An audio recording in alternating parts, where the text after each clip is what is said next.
Superman is a 2025 American superhero film based on the eponymous character from DC Comics. Written and directed by James Gunn, it is the first film in the DC universe produced by DC Studios, the first film of the DCU's Chapter 1, Gods and Monsters, and the second reboot of the Superman film series. As Superman becomes entangled in escalating conflicts both at home and overseas, public trust begins to waver, opening the door for tech mogul Lex Luthor to make his move and try to eliminate the Man of Steel once and for all. With time running out, can fearless reporter Lois Lane and Superman's loyal dog Krypto step in before it's too late? I was almost ran out of breath there, but I finally watched Superman. This was a much anticipated film for me to see in theaters, of course. It's been on the brink of controversy and debates on the type of success it will have. If it was even, if it even needed to be made and stuff like that. But I'm here to tell you, I have mixed thoughts on this film. I don't think that it is outright bad by any means. But on the other end of the spectrum, I don't think it is that transformative or groundbreaking. I guess all I could say is that it is just all right. It's decent, Superman really does feel like the first step towards creating a new universe. It definitely feels like this is sort of our title cover for what we're trying to do here in this new DCU.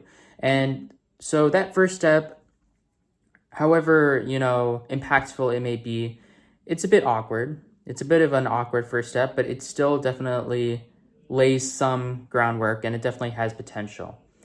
I will start off by saying, this film and how it plays out, it's definitely targeted more towards a younger general audience. And I think a lot of people, suspected that just based on the trailer alone and how vastly different it is from Zack Snyder's interpretation of Superman, which was a lot more darker and grittier.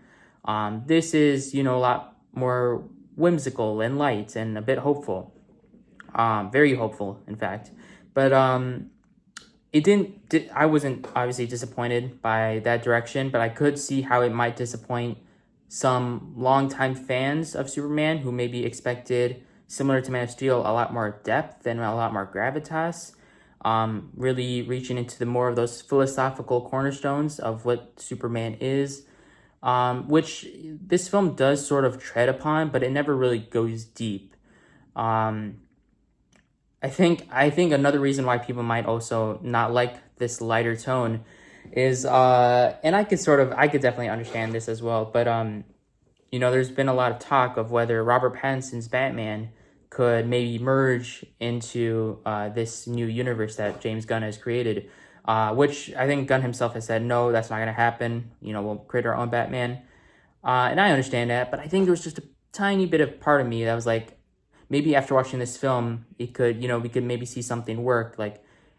But now after having watched the film, I could outright say, that this is completely, tonally different than, what Matt Reeves did with the Batman. It would just be, it's so chaotically different. They could never mesh together well. And so, obviously I think a new Batman will have to be created, which, with the amount of different incarnations of superheroes, it kind of becomes tiresome, but also understandable for what James Gunn is trying to do.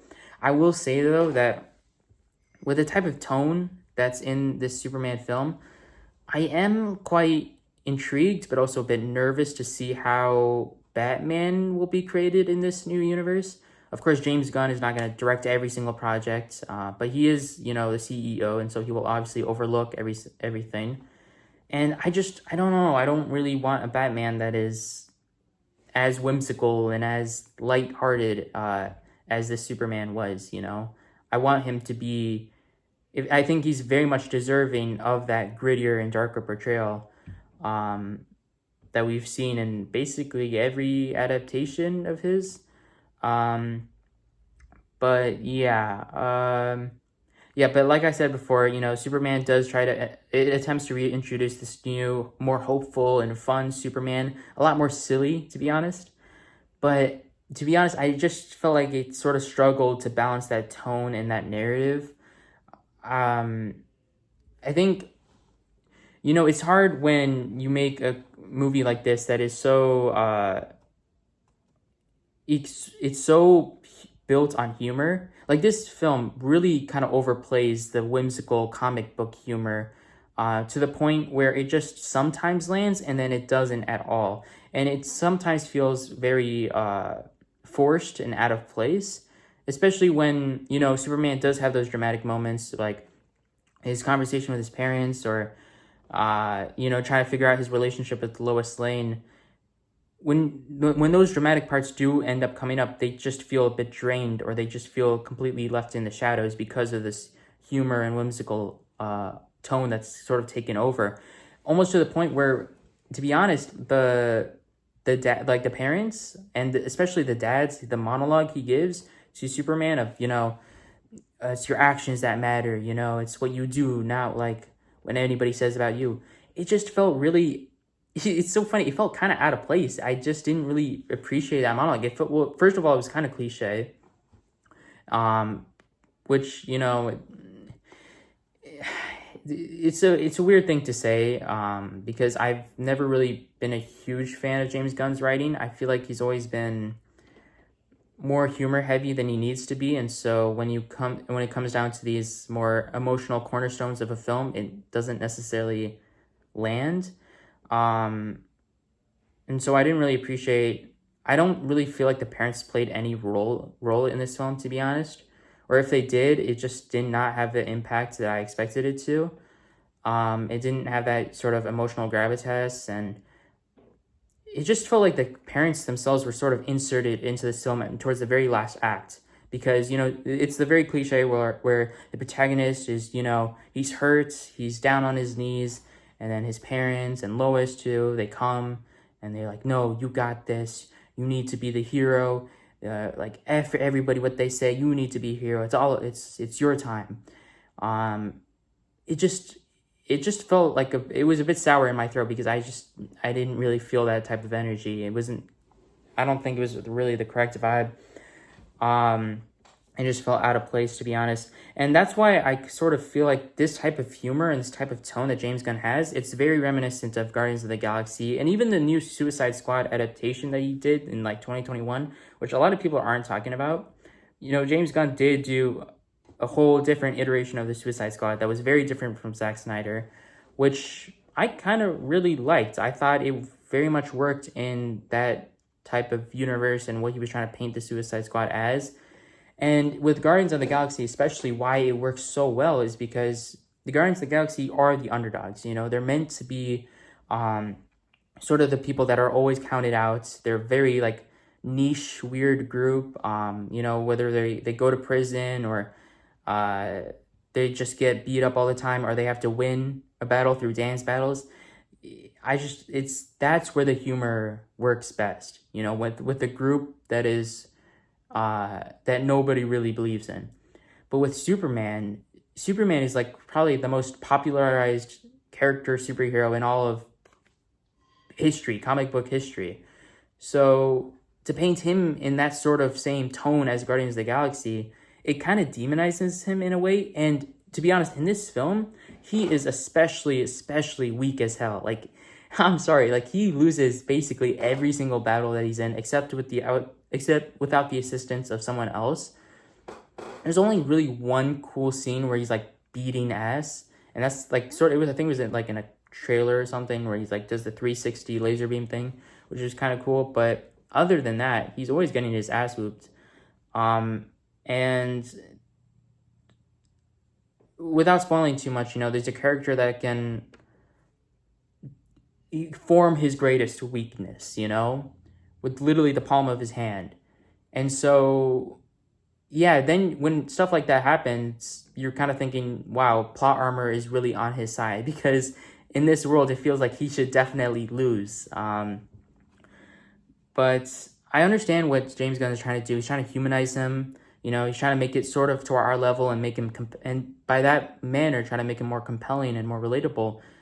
But at the end of the day, it is Superman, and I've never really... I got the hopeful tone in a way that, whenever you get beat back up, you always stand your ground, you always rise back up. But I never really felt that Superman was the greatest hero in this entire story. It felt like it was much more of a team effort rather than like this movie could actually be named Superman and Friends as opposed to just Superman, you know, or Superman and Justice Gang, because the Justice Gang actually, or at least 2 out of 3 of them actually do some stuff.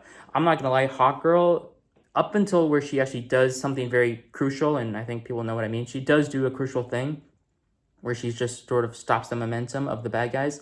But other than that, she's just this high school emo girl that's really utterly useless and annoying. Which, you know, kind of sucks because, you know, I do like Isabella Merced. I think she's a phenomenal actress. And in a lot of promo for this movie, you know, a lot of people are saying like, wow, she's working on both The Last of Us and Superman. You know, I can't wait to see how sizable her role in Superman is. Her role is not that deep. She's in it for like 5 minutes and she doesn't do much. You know, she's not that productive of a character. So that kind of sucks. But yeah, I think overall there was just a lot of tonal inconsistencies that really only worked best for Guardians of the Galaxy or for the Suicide Squad adaptation that James Gunn did before. Because even with Suicide Squad, those are like, you know, newly formed group that are like rookies, always counted out. Superman shouldn't be that character that you count out, you know? He should be the one that you should sort of fear and find intimidating. Not to the point of like the Batman or by any means, but sort of like he never really had that presence. Like nobody really feared his charisma, at least, you know? He never felt like that charismatic stage presence.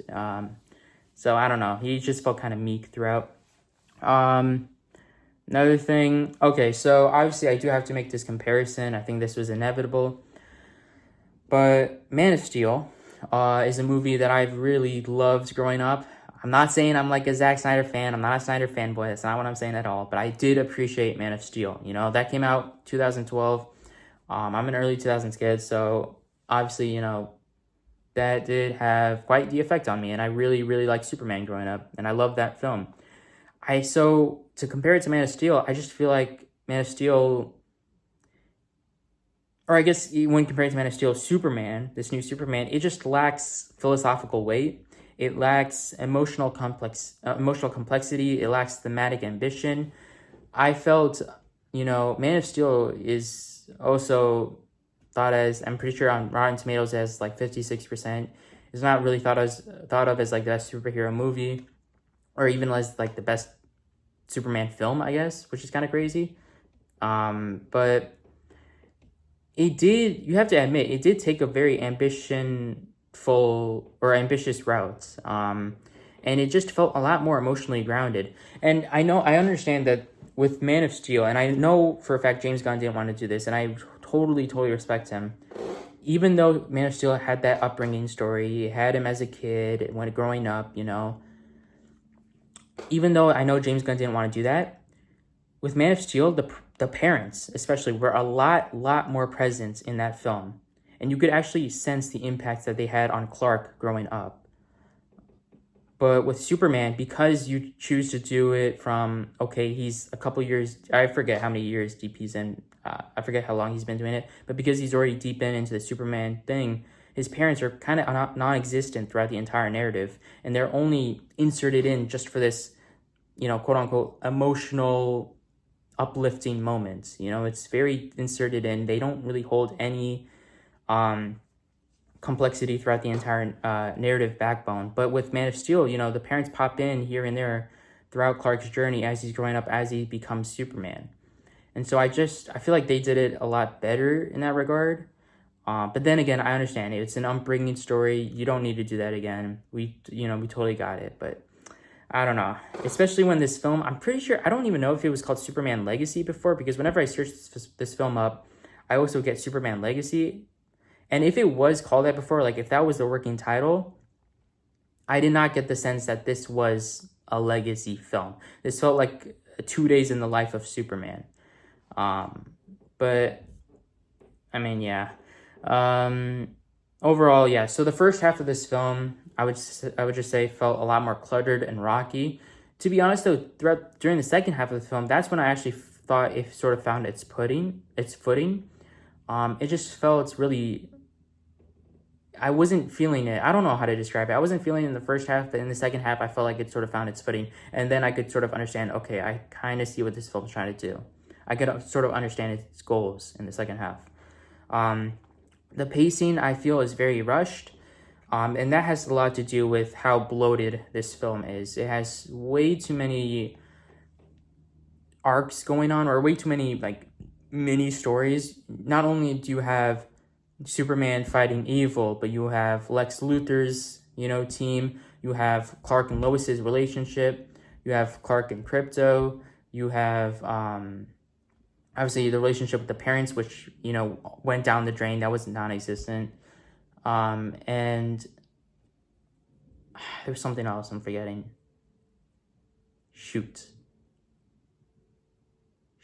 I forget. But I don't know. It just felt like there were a lot of missing stories. Even the Justice Gang, I think that's what I was forgetting. The Justice Gang, they sort of pop in here and there. But because you have all these things going on, the character development and the emotional beats, they don't have time to resonate because you're always going through one thing onto the next. And that's why I actually kind of felt like this runtime, it felt shorter than it actually was because there were so many things packed on there. And then, there was another character who I'm actually blanking on the name. That's not the movie's fault. I just have a bad memory. But he's the one that sort of helps this might be a mini spoiler, but he helps Superman out of prison.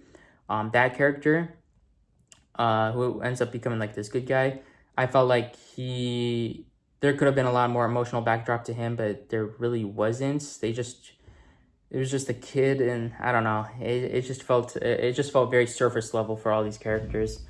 And so that's why I do hope they have recurring roles, because I don't think this film did them that justice that they deserve. Overall, it just lacks strong narrative backbone, lacks world building that really feels fully realized in this single entry. The world itself. Oh, by the way, okay, I remember what I forgot earlier. Clark Kent himself. That's another.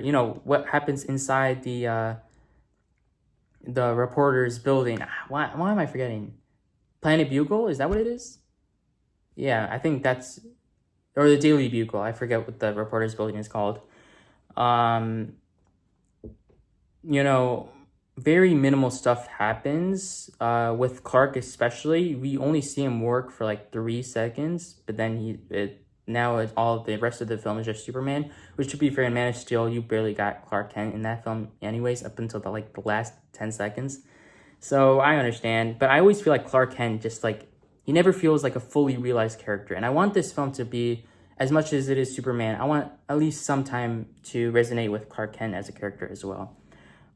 Because we never really get that. So I wish that was a lot more fully realized.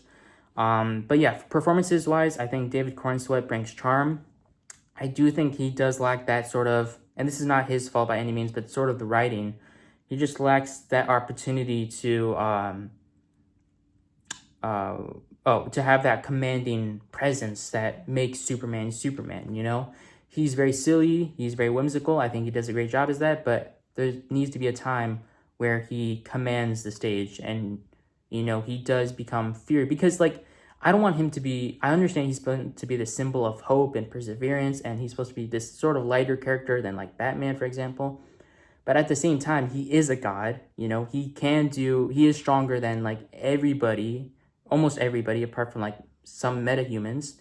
So I wish there was a time where people actually felt intimidated by him, but that never really happens. And so I kind of blame that on the writing. But Nicholas Hoult, he's a standout as Lex Luthor. I thought he was phenomenal. And then Nathan Fillion was amazing as Guy Gardner. Rachel Brosnahan as Lois Lane. Skylar Gisondo, I don't know how to pronounce that. I thought those were all great casting choices. And I thought they definitely brought the appropriate energy to their roles. So I thought they were all phenomenal. The biggest complaint now we've gone to the biggest complaint that I can give this film. It's definitely the cinematography.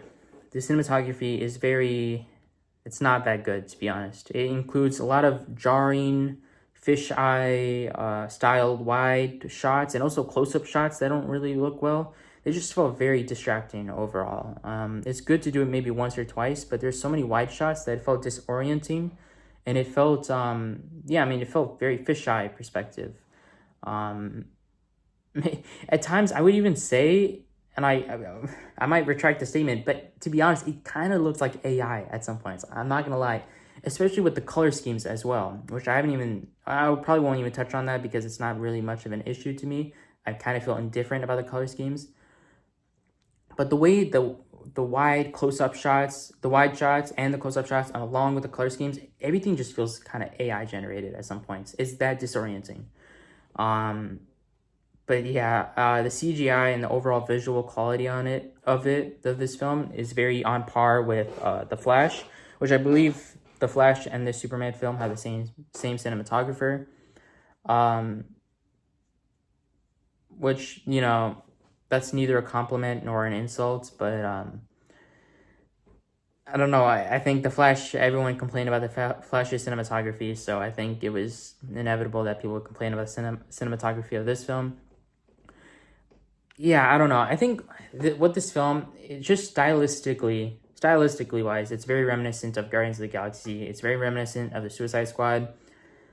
And I understand, you know, James Gunn directed both of those films, the Guardians of the Galaxy franchise, and now he's directing this film.